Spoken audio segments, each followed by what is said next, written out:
Hi everyone, welcome. So apologies in advance, I have a little bit of sound here behind me with the construction, but I'm excited to have everyone here. And we are recording, so if you want to share this afterwards with someone that wasn't able to make it, then you can have that option. So let's give it maybe 30 more seconds here to allow folks to arrive.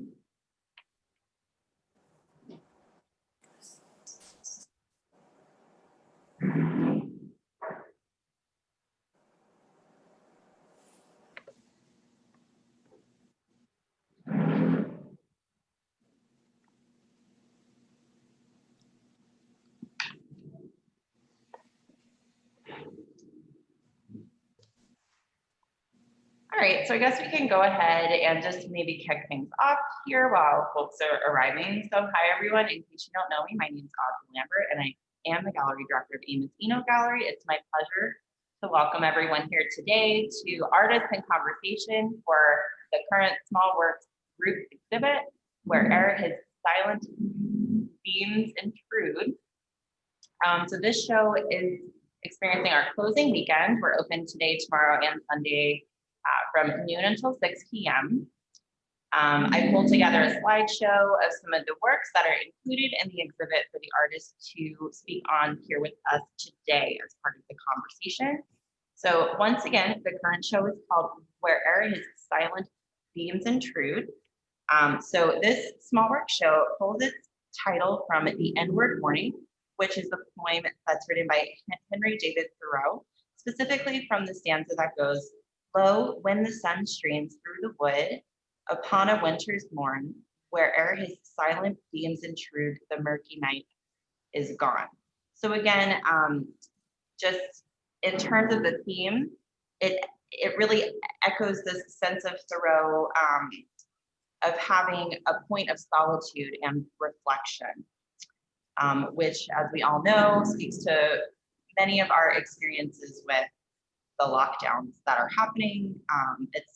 So the work on view in this exhibition spans sculpture, mixed media works on paper, painting, photography, and again, it reflects on small moments of hope. Very briefly, I would like to read off information on Amos Eno Gallery. We are a nonprofit art gallery that provides a full season of exhibits, and we have as artist members emerging and mid-career artists who work in a range of visual, performing, installation, interactive, and new media arts. Our season is complemented rather by a series of performances as well as educational and public programs for the New York area. A small community of professional artists, our members are vetted through a rigorous reviewing process. Amos Eno serves as an alternative artist-run platform for professional artists. And through presenting a rich schedule of exhibits and participatory events, we help to promote the cultural enhancement of our community. So with that being said, I'd like to welcome everyone here today. I thought this could be just a nice chance for an informal conversation. So I have circulated a few points of conversation with the artists, but I'm just really hoping that we can have an open dialogue, and if you have any questions for the artists, then feel free to throw your question out there and to unmute yourself so we can have more of a conversation.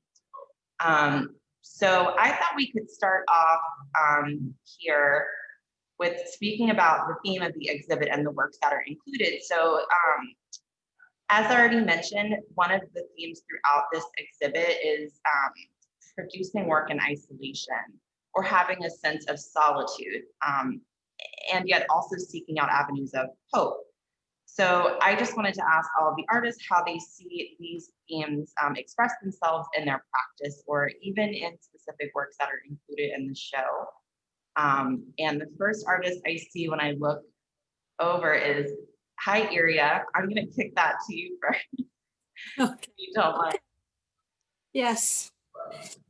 Okay, so hi everybody, and hi Audra. Thank you so much for having us today for this lunch talk. Well, I have to say this time with the corona and the isolation, I mean the isolation in in the studio to work during this time, I think it has just given me more time to work in my studio.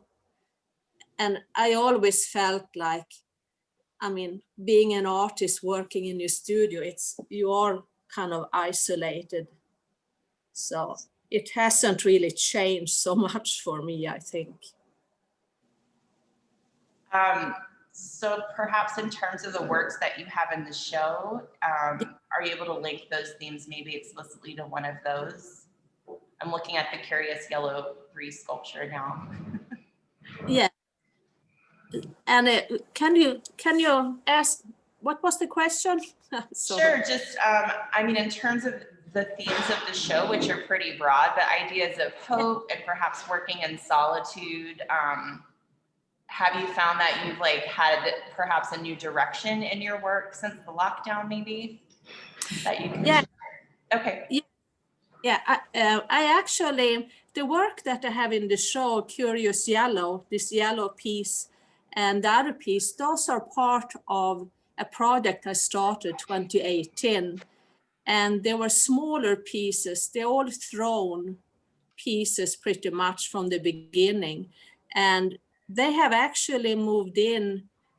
I'm gonna have my show at Museum this spring, and they are also stacks, but they have turned to, they are much larger pieces, and they are also have a lot of added details that are more internal.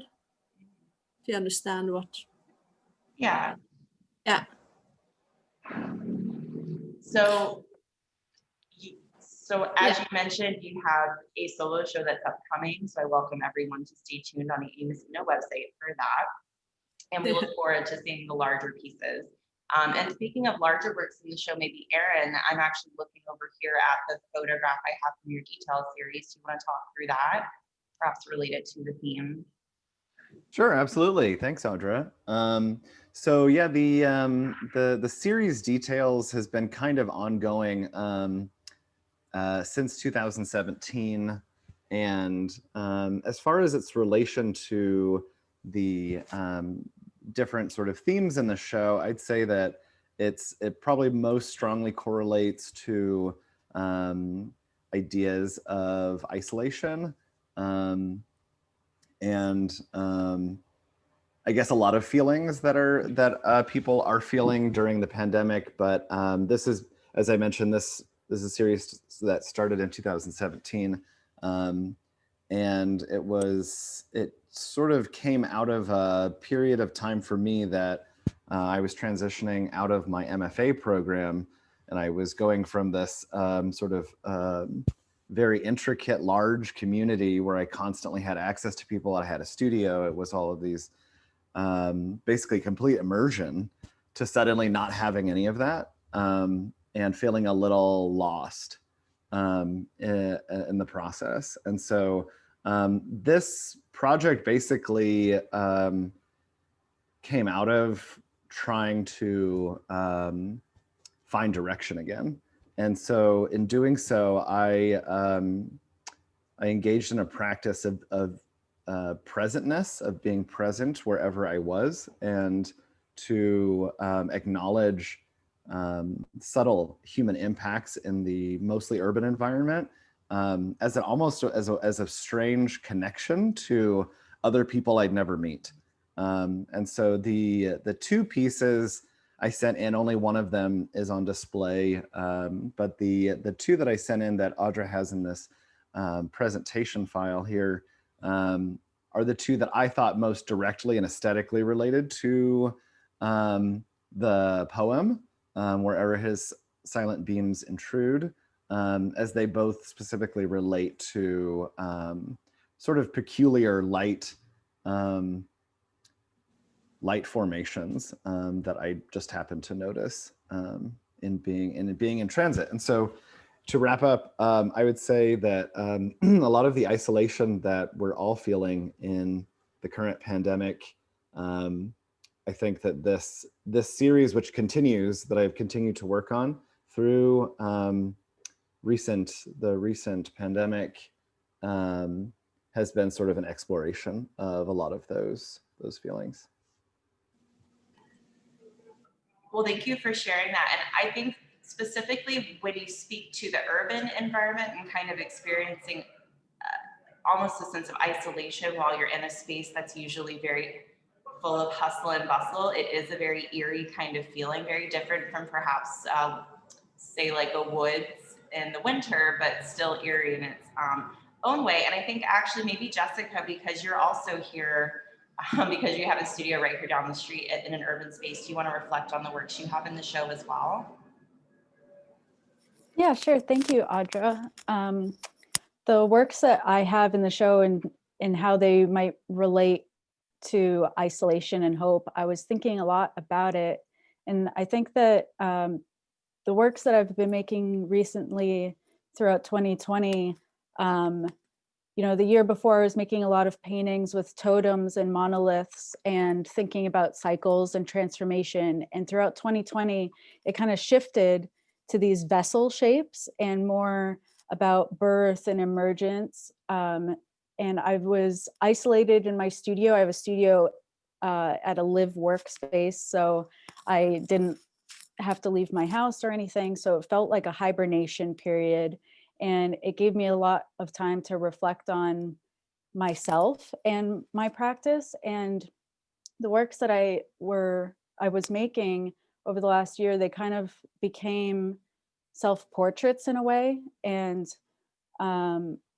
there's pieces of dialogue that I reflect on when I'm making the paintings that I use for the titles. So one of them is My Cup Runneth Over, and it's painting more about abundance. And this painting here, I Opened the Box, and it's about an emergence of light. And so in the current exhibition, I think of that emergence of light in the paintings as a sense of hope in these kind of otherworldly landscapes that I've been making. Another thing I think that's changed in the last year that I've been reflecting on with this show is when I'm making these vessel-like compositions, they are very singular in nature, and the eye is really drawn to the center with this fulcrum that I'm using, whether it be a moon or this white circle. And so this singular kind of framing device that I'm using is also a very isolated instance in these kind of landscapes that they're inhabiting.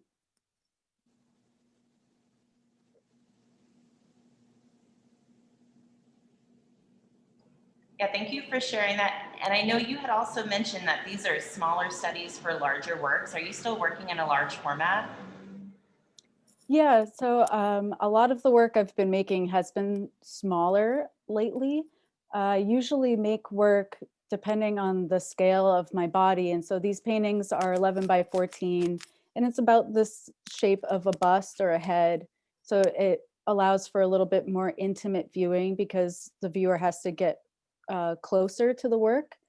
And I didn't intend on them being studies, but I did end up making larger paintings of these and recreating them at, I think it was 54 inches tall. It's about the size of from my knees to the top of my head, you know, something that, you know, you can back up a little bit further away from, but maybe fall into.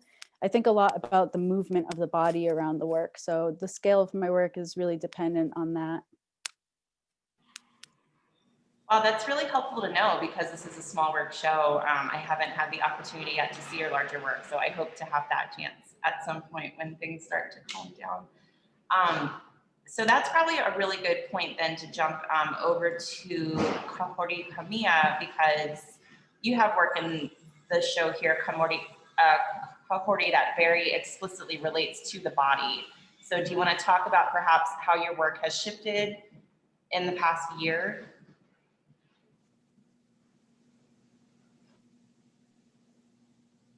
You mean in like around during lockdown time? Oh. Yes, absolutely.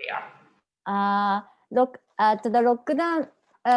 although previously I made a performance piece, did in person, but for many years I didn't do because due to I was shy to do in front of people. But last year I had a great opportunity to do a performance virtually from home. That was really expanded my I mean I retried to performance as a new way, and that absolutely expanded my art practice. And another way, last year I was also completed my artist residency fully virtually, and other people talked. This is a very isolating time. Before the lockdown time, I was even I'm always living in a very isolating, very suburb in New York, where Trump signs are everywhere, and that I right now I really believe our world is really shifting, and it's like waking up from hibernation to be more I mean, before the Trump was president, everybody believed, many people believe America is the #1 country in the world. But after he became the president, we now know America's immature part, and the world is getting a little bit more equal. It's like art world as well. The people, artists who live in suburb like me, didn't have an opportunity to go opening or studio visit or meeting another artist easily. But this year expanded my networking to meet to invite people to have a studio visit by Zoom. That's really shifting good way. Yeah, that makes a lot of sense, especially in terms of having a shift in the power dynamic and the structure between who has access maybe in an urban environment as opposed to perhaps an artist who's more remote. I think that's a good opportunity. Sam Jones, if you're here to speak, because you're outside of the city as well, do you want to talk about what you've worked on in 2020? Sure. Yeah, it's really, quite, 2020 has been quite a shift for me as well. And in a lot of ways. I live in Maine in a solar cabin, a mile in the woods. And so my sense of isolation is, I'm usually pretty remote. And if anything, I have never felt so close actually to the membership of Aimosino, or my ability to be an active person, a participant in this community because of that. But I really, my sense of place really informs my work. And I really think about, I've been thinking about certain aspects of geophilosophy and our location, and how that informs who we are, and we can't get away from that. But I've been writing extensively on certain aspects of this kind of thing, and specifically the forest as a community. And I really think about the vital energy in all materials as expressed in this ecological dialogue. We kind of are all connected, and how that extends through time space, through this sort of geographical location, to extend this notion of being outside are what we perceive as our human limits. And the pieces that I have in this show are operating as signals, as artifacts, these sort of spirits. One of my pieces is titled Geist, and another is called Veil. So it's this real exploration of what happens between time-space dimensions, between universes, my universe and the deep remote woods universe, versus the urban, or myself as a human and something else, the kind of being of another material like stone or water. And I think about the idea of hibernation, you know, as my studio practice is pretty much about hibernation, but I think about this idea of emergence as an ongoing practice of we are constantly emerging. Life emerges, and it is inherently hopeful, joyful, and excessive in that work of emerging. And it also is a seasonal thing. So anyway, these pieces represent for me portals and to other places, signals from, and artifacts, glimpses of other ways of being for us. Yeah, thank you for sharing that. And it's interesting to me really how you have a lifestyle that's really so interrelated with the work that you're making. I think that sheds a lot of light on how you approach your practice. I wanted to turn it over because that's really an excellent segue to my third question, or actually, sorry, to my fourth question. So I'm going to skip around. So in the poem, The N-Word Morning, which obviously expired this exhibition, it focuses on Thoreau's encounter of a forested winter scene.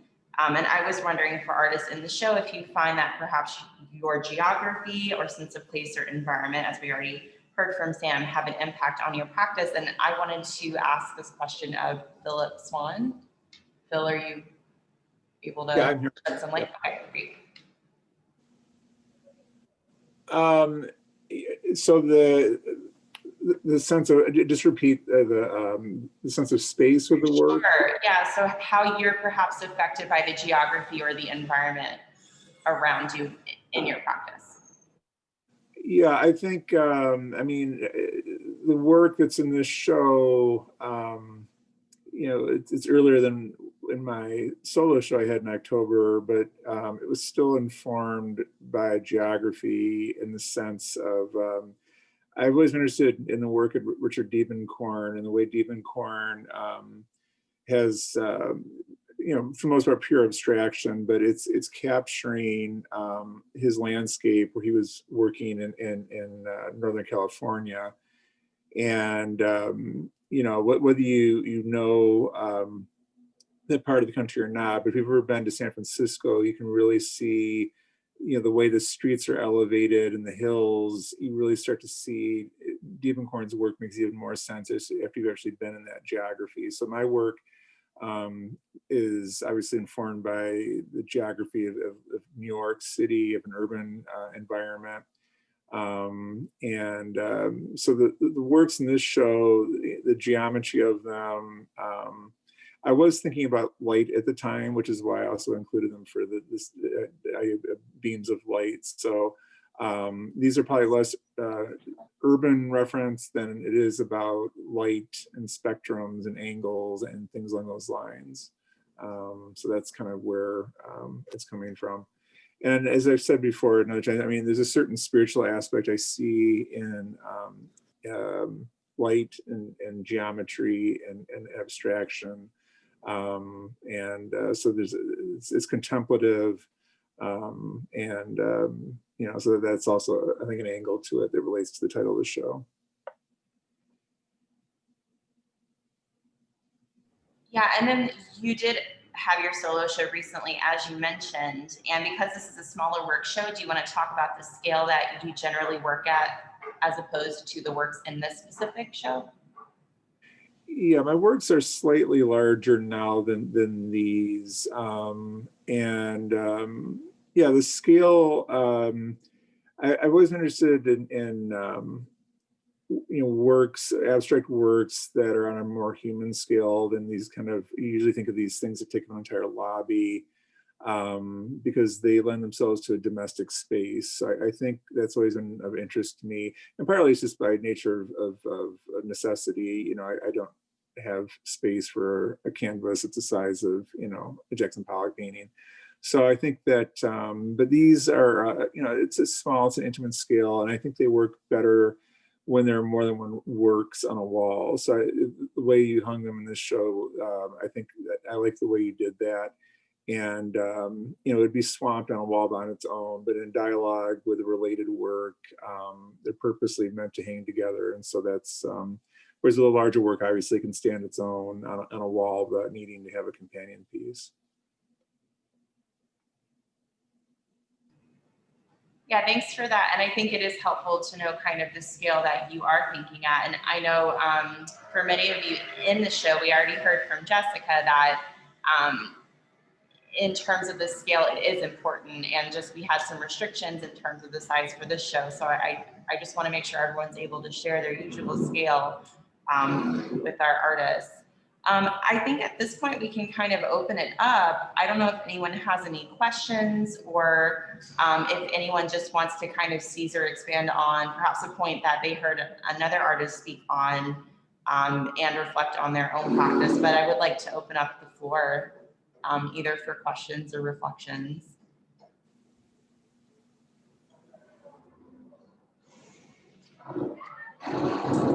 I guess this is Phil. I guess I would comment on in working in isolation. You know, if there's any positive to this, I've had time to reflect more than I normally would, and you know, I think, and might be the case with a lot of people, but there's a sort of weeding out now of what matters and what doesn't matter, and you know, it'll be a year for pretty much all of us in March, and I'm purposely thinking of, you know, things that I haven't touched in a year or have thought about in a year, and are they that important? You know, whether it's artistically or any other way. So I think it's been a chance to kind of reflect on. You don't normally get, you never get unless you're retired, you know, a year of, you know, you're not as busy as you normally are, and kind of using that opportunity to assess things. So. Yeah, I'd be interested in other people who are kind of going through this kind of spring cleaning of their lives right now. Yeah, I really like that perspective, Philip, and I think I'd like to open it up. Does anyone, or actually perhaps if every artist could maybe share a sense of how their perspective has shifted in the past, you know, 9 or 10 months in their practice also as well? Maybe I'll kick it to Sam. I know you have to leave in a minute. So do you want to respond to shift in perspective? Yeah. Oh, I really feel like now more than ever, I think maybe we all have this to some extent, but we're sort of making like our life depends on it.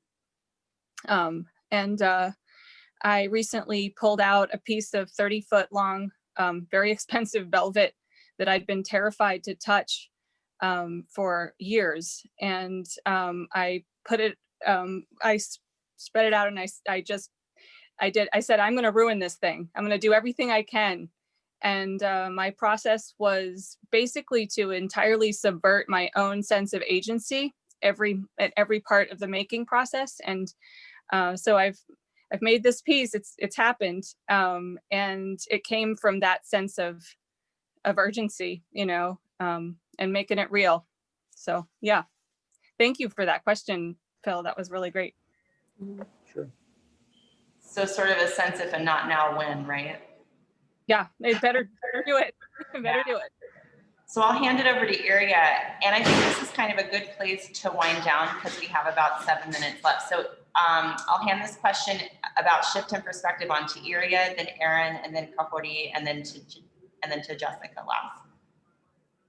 Okay, so, yeah, I think during this time, my work have always been so much based on memory, you know, being an immigrant.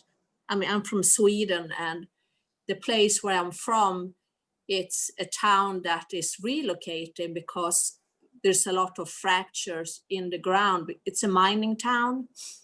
So I've been working a lot with that in mind in my work. I mean, a lot of my work, my glazes have minerals that are mixed into the glazes and so. But during this time, with all of this mess, not just here in US, but all over the world, but how fractured everything is. I think my work has become much more here than overseas where it used to be. I mean, my work reflects much more in where I am today. So that's, it has been a good experience. I mean, it's great. I'm very happy with that. So you feel like you're more rooted? Perhaps. Much more, yes. And that's weird to say, but yeah. That's Yeah. a positive. It's a positive, yeah. What about for you, Erin? Do you feel more rooted or have? Well, you know, it's I was thinking about my answer to this question. I don't know if it just sort of reflects like being out of touch or something, but I feel like in many ways, in most ways, that my practice has not changed much as a result of the pandemic. And I think that that might have to do with external circumstances that are from the pandemic. So over the past several years, my work has continuously, there's been this trend that's just gone more and more internal, more and more insular, that I think is a result of a lot of factors in just general day-to-day life. And so if anything, the pandemic has further intensified that and increased that. But I would say that otherwise, I don't feel that the pandemic has had a specific impact on like my art practice other than the impacts to my sort of like job and my location. I basically like lost all of my jobs in San Francisco, couldn't afford to live there anymore. In March, April, thankfully got a job here in Chicago, basically just uprooted myself and moved to somewhere where I didn't really know anyone as a way to survive. And I think maybe my art practice continuing is like a safety, is like a self-protection mechanism, perhaps psychologically. Well, that's certainly a shift in environment, it sounds like. So maybe it's just eating its way in. We have right under 4 minutes. So perhaps a minute and a half for you, Kahori, and then same to you, Jessica, on shifting perspective. So during the pandemic time, I stay home like everybody else. I stay home more longer. So during that time, I think more and more deeper my intuition or my instinct to connect more, instead of connecting with outside of the world, which I used to really strongly focus to make political artwork. And during the pandemic time, I probably more focused on my memories, traumas. And I grown up in city long time. I lived in Tokyo for 7 years, lived in Manhattan 5 years. And I love cities, noise and bright colors and noise. Those are often reflect my artwork to use neon color or far or like my old nightlife. And those colors actually came back to me, even I was away almost 10 years now. I live in suburb now, but last year, I often used neon color, neon spray, those kind of opposite way, coincidentally reflected my work. Yeah, and then same for you, Jessica. Have you had a shift in perspective?